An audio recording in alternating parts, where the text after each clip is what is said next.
La gastronomie lyonnaise, c'est une histoire. C'est une histoire d'abord de femmes. Celles qui ont le plus marqué l'histoire, il y en a 2. La première, c'est la mère Brasier. Pourquoi? Parce que c'est la première femme qui a eu 3 étoiles et c'est la première femme qui a eu 2 restaurants 3 étoiles au guide Michelin. La deuxième femme qui a marqué la cuisine lyonnaise, elle s'appelle Théa Bibé et c'est elle qui a formé la mère Brasier. Et puis après, c'est nos grands chefs qui ont fait l'histoire. Celui qui a formé les premiers chefs, c'est Fernand Point, qui a formé Paul Bocuse, qui a formé Alain Chapelle, qui a formé Monsieur Troisgros, qui a formé toute une génération de chefs qui a eu 3 étoiles, donc qui a vraiment marqué l'histoire. Et puis arrive Monsieur Bocuse à son tour, et lui pose vraiment des bases de la cuisine, fait un groupe de copains de chefs qui n'est pas automatiquement que lyonnais, mais qui fait évoluer la cuisine fin des années 60, début des années 70. Et de là, on découle toute une génération de chefs qui sont les uns les autres issus de Lyon.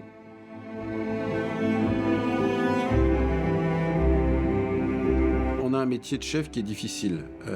En plus, les conditions à l'époque sont encore plus dures qu'aujourd'hui, puisqu'aujourd'hui, on a quand même des très bonnes conditions de travail. Ils avaient besoin de couper, ils avaient besoin de se retrouver, ils avaient besoin de se fédérer, et ils avaient besoin de se voir. Nous, on travaille quand les autres ne travaillent pas. On travaille à midi, on travaille le soir, on file à minuit. On a besoin de ces contacts pour s'encourager mutuellement, pour continuer, poursuivre et être passionné. Ce qui était important pour nous lorsqu'on prend l'association il y a 16 ans, c'est de dire on va pas monter spécialement le niveau il est là, quoi. On va valoriser le travail de tout le monde. C'est-à-dire que en mettant du 3 étoiles au petit restaurant, au bouchon lyonnais, on insiste sur la force de la diversité de la cuisine lyonnaise. Les Lyonnais ont cette force et cette capacité, je pense, à fédérer plus que les autres. Les Toques Blanches en sont la preuve. Là, on a une association qui est forte, avec des hommes de caractère, des gens qui aiment le beau, le bon. Vous avez envie d'en faire partie. On s'appelle, on se téléphone, on demande, on peut même, moi j'appelle régulièrement les pâtissiers pour leur demander un petit tour de main. Et puis inversement, on n'est pas en compétition, on est tous complémentaires.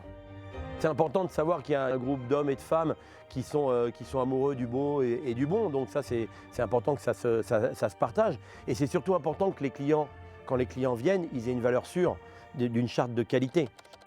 C'est venu avec le temps, c'est pas quelque chose qu'on a essayé d'imposer, c'est le travail de nombreuses années qui a fait qu'un label s'est imposé naturellement. Beaucoup qui rentrent dans l'association sont inconnus. Ils font bien leur travail, mais Lyon est une ville riche. Lyon est une ville riche par son nombre de restaurants. Et c'est pas toujours facile de sortir du lot. Et grâce aux Toques Blanches, il va exister, il va être reconnu. Donc j'ai rejoint les Toques Blanches parce que je connais beaucoup de pâtissiers et cuisiniers lyonnais qui sont aussi des amis. Et puis voilà, quand l'idée est venue d'ouvrir un petit peu les Toques Blanches aux non-lyonnais, j'ai trouvé l'idée plutôt séduisante parce que je trouve que c'est une association dynamique avec un bel échange. Réunir les gens est un mot important. C'est l'esprit dans nos restaurants au quotidien, mais c'est surtout l'esprit des Toques Blanches, réunir les chefs, les cuisiniers, les pâtissiers, les maîtres d'hôtel. Je l'ai annoncé, on va faire entrer un charcutier. Donc pour nous, tous les métiers de bouche doivent faire partie de notre belle famille et c'est important.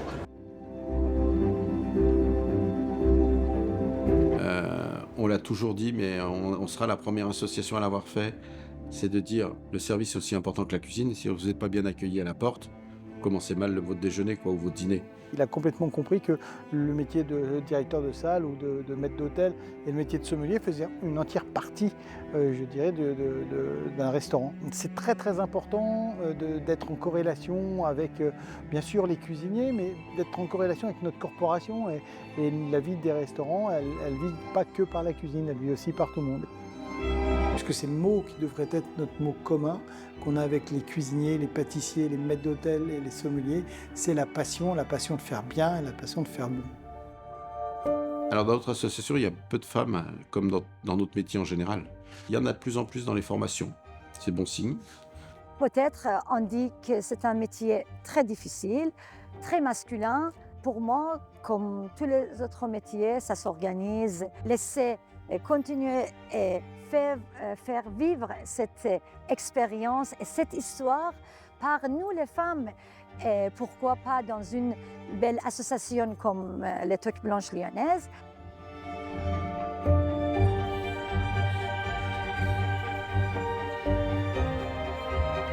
Qu'on transmette et qu'on transmette notre métier, qu'on transmette nos affaires. Donc il va falloir qu'à un moment donné, les jeunes prennent les choses en main. Et on essaye effectivement, d'ailleurs c'est notre grand maintenant, c'est même plus on essaye, c'est notre grand objectif, d'intégrer beaucoup de jeunes chefs qui eux ont une vision différente de la nôtre, une approche différente de la nôtre.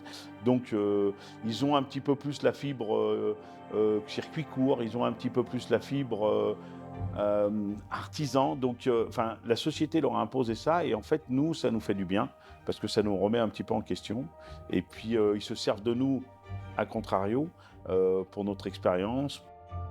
Et aujourd'hui d'avoir les Toques Blanches qui sont reconnus, d'avoir des chefs d'autres régions qui veulent rentrer sans qu'on aille les chercher parce qu'on représente quelque chose, pour nous c'est extraordinaire.